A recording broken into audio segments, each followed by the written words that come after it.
Przed Wami szlak Siedmiu Wiszących Dolin, uważany za jeden z najpiękniejszych szlaków w całej Europie. Wysokie klify, piękny ocean, plaże ze złotym piaskiem, śródziemnomorska flora, intrygujące formacje skalne i leje krasowe są kwintesencją Algarve i sprawiają, że jest to niezapomniany spacer. Dzisiaj jest 24 września, 10:12. Pogoda dzisiaj jest ładna. Tak się prezentuje nasz wypożyczony Hyundai Tucson. Rano wyjechaliśmy z hotelu i na początku mieliśmy w planie zaparkować auto na darmowym parkingu przy plaży Praia da Marinha, ale okazało się, że wszystkie miejsca parkingowe były już zajęte, więc zaparkowaliśmy auto przy drugim końcu szlaku, przy plaży Praia do Val de Sintienge, gdzie było jeszcze tylko kilka wolnych miejsc. Plaża znajduje się około 2 km na wschód od centrum miasta Carvoeiro, skąd można dotrzeć do plaży w około 25 minut, a samochodem to zaledwie 5 minut. Chyba będziemy szli tymi schodami. Tam jest zejście na dół do plaży. A tutaj jest opis naszego szlaku Seven Hanging Valleys Walk. Szlak Siedmiu Wiszących Dolin rozciąga się na długość 5,7 km wzdłuż klifu łączącego plażę Praia do Val de Sintienge z plażą Praia da Marinha. Ale ogromny kaktus. Wow. Plaża Praia do Val de Sintienge to stosunkowo długa, ale wąska plaża otoczona wysokimi klifami. My mogliśmy podziwiać tę plażę ze schodów, które mieliśmy do pokonania na samym początku szlaku. Przy wejściu na plażę znajduje się restauracja. Klify sprawiają, że plaża ta jest pięknie odizolowana od otaczającej ją scenerii hoteli, które znajdują się w jej okolicy. W internecie można znaleźć informację, że w sezonie letnim plaża jest nadzorowana, a woda w tym miejscu jest dość spokojna i że plaża może być trochę zatłoczona, szczególnie podczas przypływu. Szlak Siedmiu Wiszących Dolin to zdecydowanie jeden z najpopularniejszych szlaków w tym regionie. Po drodze mijamy sporo ławeczek, gdzie można usiąść i odpocząć. Czas przejścia szlaku w jedną stronę szacowany jest w większości źródeł internetowych na od 2 do 4 godzin, w zależności oczywiście od tempa i liczby przystanków, a stopień trudności oceniany jest jako średni lub stosunkowo łatwy. Według aplikacji Garmin wznios na tej trasie wyniósł w naszym przypadku ponad 260 metrów, a spadek 240 metrów.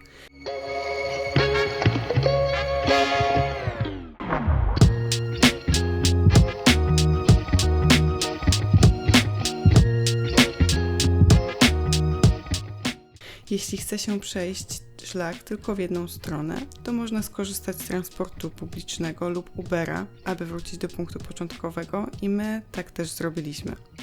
Z kolei dla tych, którzy chcą zobaczyć część trasy bez konieczności odbywania pełnej wędrówki, można przejść tylko część tego szlaku, ponieważ na trasie znajdują się parkingi w kilku miejscach, na przykład przy plaży Benagil i Carvalho.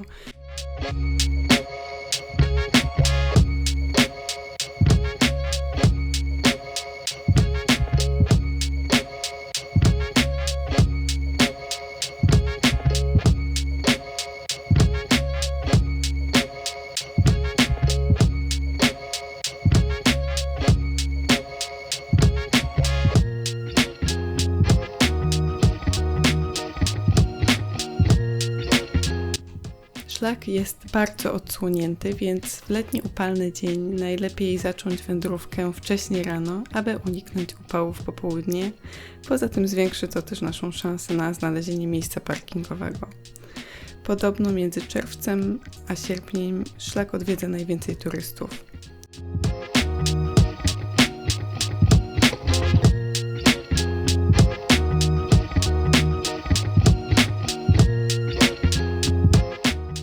Spacer przebiega wzdłuż niemal nieprzerwanej linii klifów, która może być jedynie przerwana ciekami wodnymi, z których większość wpływa do morza z góry, tworząc wiszące doliny, od której właśnie pochodzi nazwa tego szlaku.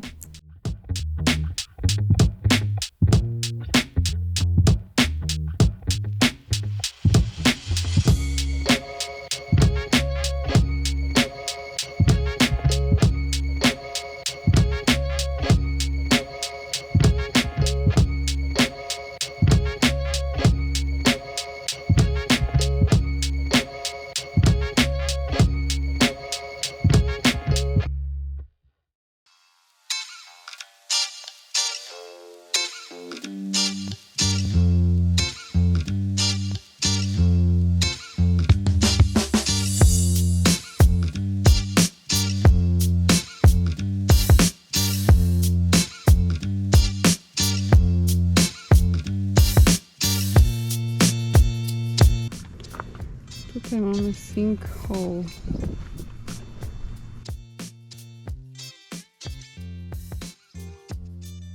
Tam dalej prowadzi droga. Sinkholes, czyli leje krasowe, to pionowe wgłębienia, które tworzą się w regionach wapiennych. Woda deszczowa, która jest kwaśna z powodu zawartości dwutlenku węgla, przepływa przez spękane skały wapienne i powoduje rozpuszczenie wapienia, które zasadniczo składa się z węglanu wapnia. Skała stopniowo ulega erozji i szczeliny coraz bardziej się powiększają.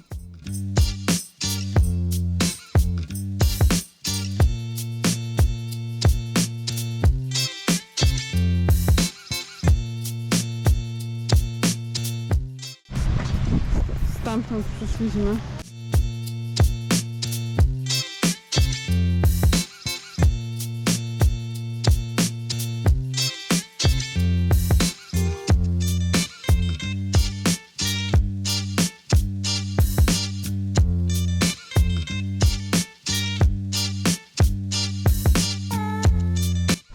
Tam widać latarnię morską.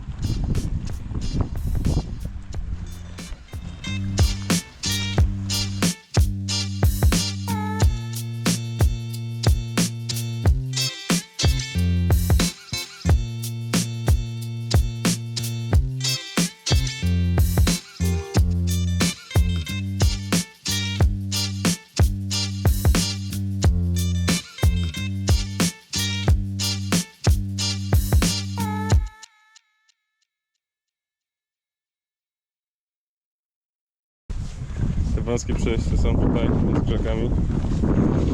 Trzeba uważać, żeby się nie poharatać.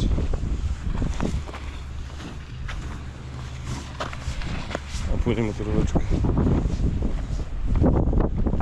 To bardzo przyjemny trekking. A tam coraz bliżej latarnia.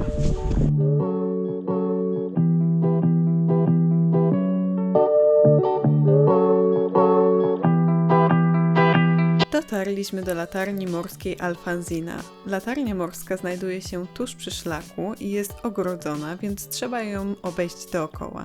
Obok bramy znajduje się tabliczka, gdzie można dowiedzieć się więcej o historii latarni. Biała kwadratowa wieża zwieńczona jest czerwoną cylindryczną laterną. Budynek stoi 40 metrów nad poziomem morza. Budynek pomocniczy został dobudowany w celu zapewnienia zakwaterowania latarnikowi. Teraz ze szczytu wieży dwie soczewki emitują dwa błyski światła w odstępach 3,6 i 11 sekund, które można zobaczyć z odległości 29 mil, czyli ponad 46 km. Latarnia morska Alfonsina została zaplanowana w ogólnym planie oświetlenia wybrzeża Portugalii i zaprojektowana w 1883 roku, zbudowana w 1919, a zaczęła działać w 1920. Z kolei po wybudowaniu drogi dojazdowej została ostatecznie podłączona do sieci elektrycznej w 1980 roku.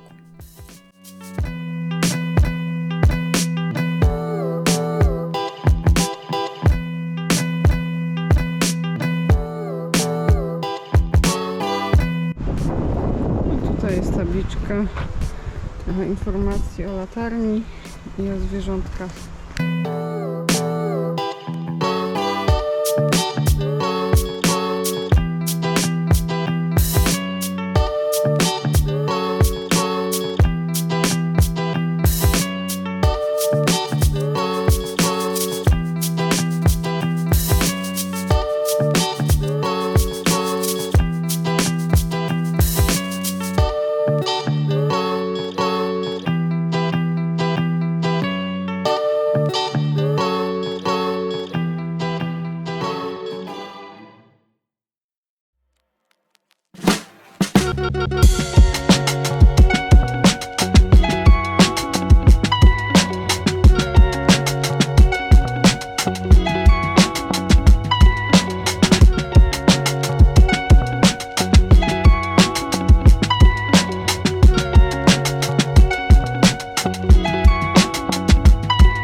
mieści się tablica informacyjna informująca o sporej formacji skalnej wyłaniającej się z oceanu, Ladronstek, i o tym, jak skały rzeźbione są przez wodę.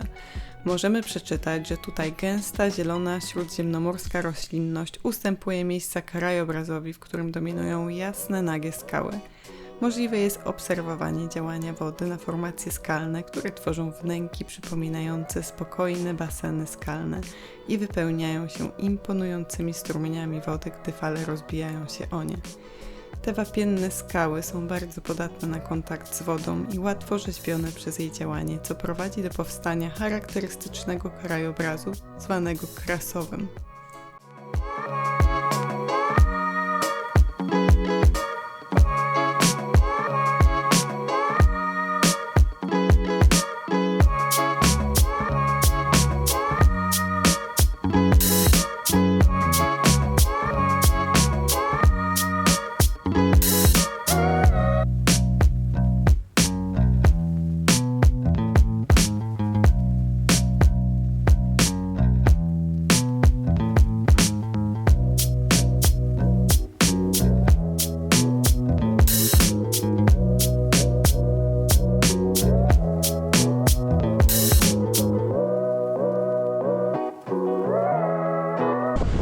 Praia do Carvalho, tutaj piękna plaża.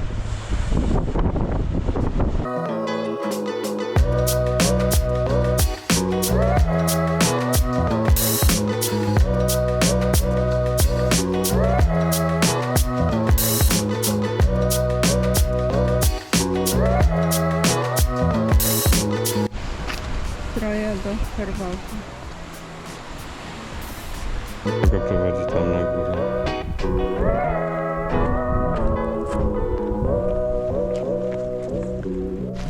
Na trasie jest bar.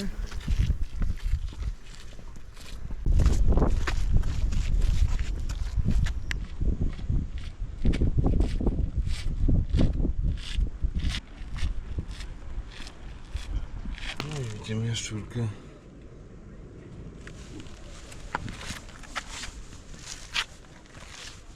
W następnej kolejności szlak zaprowadził nas na plażę Praia do Carvalho. Aby dotrzeć do plaży, należy zejść po wąskich, stromych i nierównych schodach w podobno ręcznie wykutym tunelu, wyglądającym niczym sekretne przejście. Na plażę można zerknąć przez okno w klifie. To stosunkowo niewielka malownicza plaża ze złotym, miękkim piaskiem, otoczona z trzech stron stromymi wapiennymi klifami, położona kilkaset metrów na zachód od Benagil. Charakterystyczną cechą plaży jest duży głaz wystający z wody tuż przed plażą. To dzika plaża bez ratowników, nie ma tam żadnego baru czy toalety.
Tam na górze jest bar.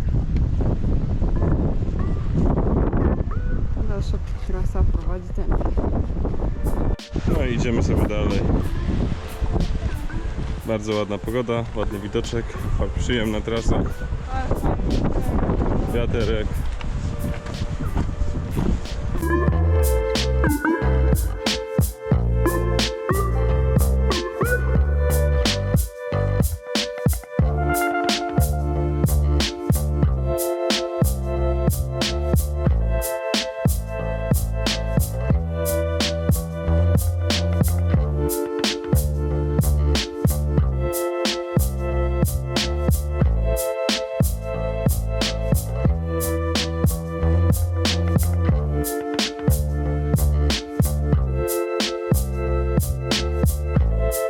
Kolejnym miejscem, które odwiedziliśmy, była plaża Benagil. W tym miejscu należy dostać się na klif po drugiej stronie plaży, aby kontynuować trasę.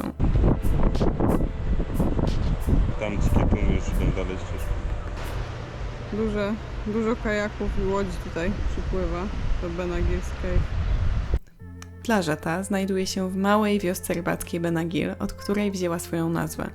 Jest to główna baza wypadowa do jaskini Benagil i w okolicy plaży znajduje się wiele wypożyczalni oferujących wycieczkę do tej popularnej atrakcji. Ponieważ plaża nie jest duża, często jest na niej tłoczno. Przy tej niewielkiej piaszczystej plaży Benagil znajdują się restauracje i bary. Piasek na plaży jest dość miękki i przyjemny w dotyku. Podobno w morzu nie ma kamieni, w przeciwieństwie do niektórych innych plaż w Algarve.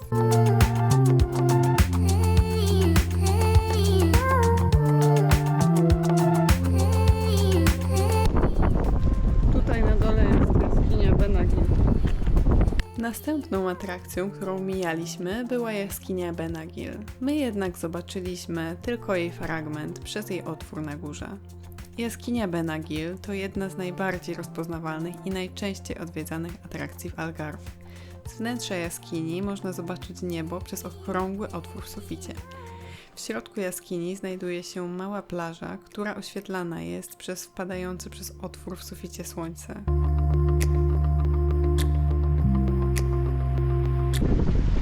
Michał tam oddali. Tam u góry widać Magdę. Niektóre źródła internetowe podają, że jest to jedna z najbardziej imponujących jaskiń w całej Europie. Do środka jaskini można dostać się tylko drogą wodną. Tam nad tą jaskinią chodzimy. Duże statki nie wpływają do jaskini, dlatego przy wyborze wycieczki warto zwrócić uwagę na dokładny opis. Wycieczki odbywają się z plaży Benagil i z pobliskich miast.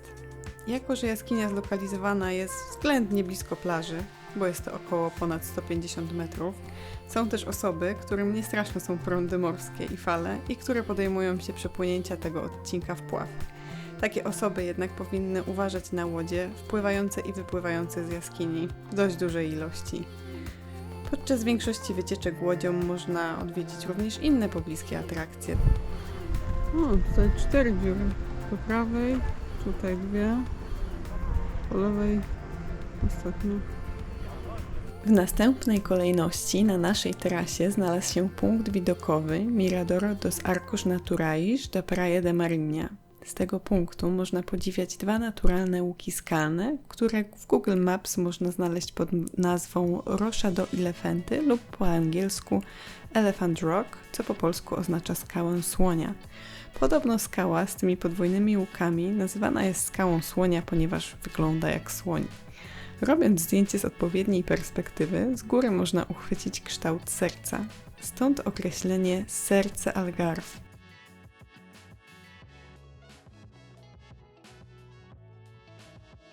Z tego punktu widokowego na plażę jest około 10 minut. Praia de Marinha. Ostatnim punktem na naszej trasie jest Praia da Marinha. Plaża ta jest powszechnie uznawana za jedną z najbardziej rozpoznawalnych plaż w Portugalii i za jedną z najpiękniejszych plaż w Europie, a nawet i na świecie. Można ją znaleźć w wielu rankingach, zestawieniach i przewodnikach. Piasek na plaży jest drobny i złocisty.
Jesteśmy na parkingu Praia da Marinha. Zamówiliśmy Ubera. Będzie tutaj za 2 minuty. Jest godzina 16:25. Wróciliśmy na parking. Przejazd zajął nam jakieś 10 minut. Zapłaciliśmy za Uber Comfort 8 euro z hakiem. Uber X był za 6 euro z hakiem.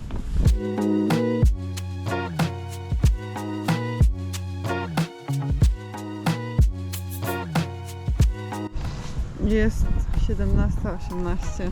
Jesteśmy już na parkingu hotelu. Idziemy na plażę Praia do Canavial. Wróciliśmy się, bo okazało się, że ta plaża to plaża dla nudystów. Więc idziemy na inną plażę. Idziemy na plażę Praia de Porto Mos.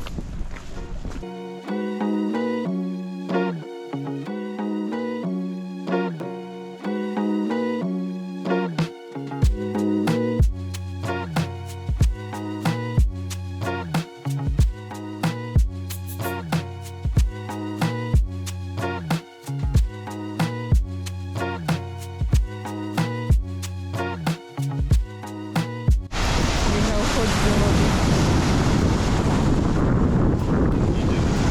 Nie, ja nie idę. Dzisiaj nie.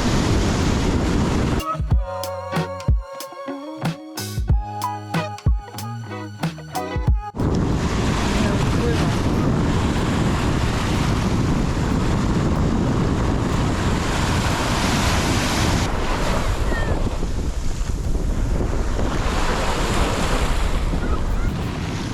Michał tam macha wodę.